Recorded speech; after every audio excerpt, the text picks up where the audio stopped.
Throughout the weekend, Monitor has been looking ahead into 1962, trying to predict what is going to happen in this year ahead.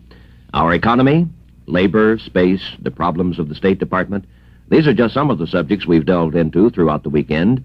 Now on Projection 62, here is NBC White House correspondent Ray Scherer to talk about the problems the president will have to deal with in 1962 and the goals he hopes to accomplish. Ray? Well, Frank, if you'll just turn on your radio and give it a good listen at 30 minutes past noon on the 11th of January, you will get a precise idea what John F. Kennedy hopes to accomplish in 1962. For this is the hour he is to give his State of the Union message. The forecasts are that the four things he is most interested in for the year are: 1, a liberalized trade program; 2, medical care for the aged under Social Security; 3, a school aid bill; and 4, revising the tax laws.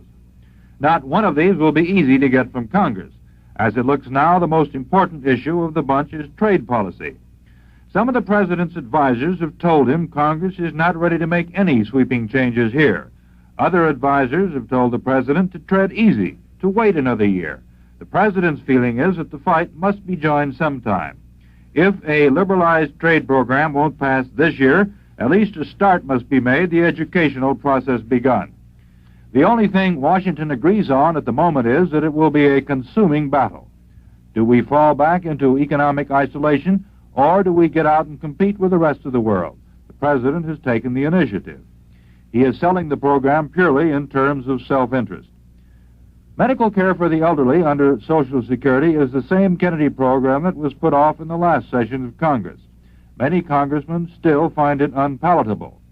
There seems to be some hope for a school-building program. Certainly, after last year, the president knows where the pitfalls are. Tax reform is another item the administration talked boldly about a year ago, but it became shunted aside. Well, now in other fields. Over the year, Mr. Kennedy has become a believer in personal diplomacy.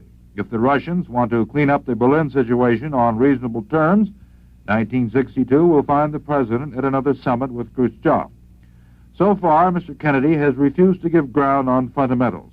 His Alliance for Progress is off to a hopeful beginning in 4 countries at least: Colombia, Venezuela, Chile, and Ecuador. The president may make another trip below the border in 1962. In matters economic, things have come the administration's way and look reasonably stable for 1962. The tight money period is past. Higher interest rates are the vogue now. The president has promised a balanced budget. He is extremely sensitive to the charge loose spender. The general prosperity, the increased tax take run in his favor. He will have difficulty holding his labor friends in line, however. The president seems to have made no monumental dent with his plea to the unions that they use restraint on wage increases. The civil defense program will remain in something of a muddle. There will be less talk of individual shelters, more emphasis on what the communities can do. $700 million is put aside for this. In short, 1962 will find the president steadier, more experienced, a man more in control of things, a man who can now begin to go out on his own. But a president who will still tell you, if you ask him, Frank, the news will get worse before it gets better. Ray Scherer, NBC White House correspondent. Thank you, Ray. And the president obviously has a very busy year ahead in what is certainly the busiest job in the world. And, of course, we can only predict some of his problems. Many more are sure to crop up unexpectedly throughout the year. I don't think that's a prediction that we're running any chance in making. Next, a commercial message. Look for the spear and get chewing enjoyment. Look for the spear, get Wrigley's. Fresh, strong, lively, long-lasting too. You say Wrigley's is great to chew. Look for the spear and get chewing enjoyment. With the biggest little treat in all the land. Get the package with the spear and you'll know enjoyment's here. Be sure it's Wrigley's gum. Friends, the word spearmint cannot be trademarked, so there are many spearmint gums on the market. To be sure of getting the original Wrigley spearmint, look for the spear on the package. It is the Wrigley trademark. Some people call it a spear, some call it an arrow. Whichever you call it, it is the Wrigley trademark and is your guarantee of real chewing enjoyment. So remember. Get the package with the spear and you'll know enjoyment's here. Be sure it's Wrigley's gum. On this New Year's Eve, we're able to bring you a prediction from a famous Italian scientist. He predicts that a new glacial age may come about in 10,000 years.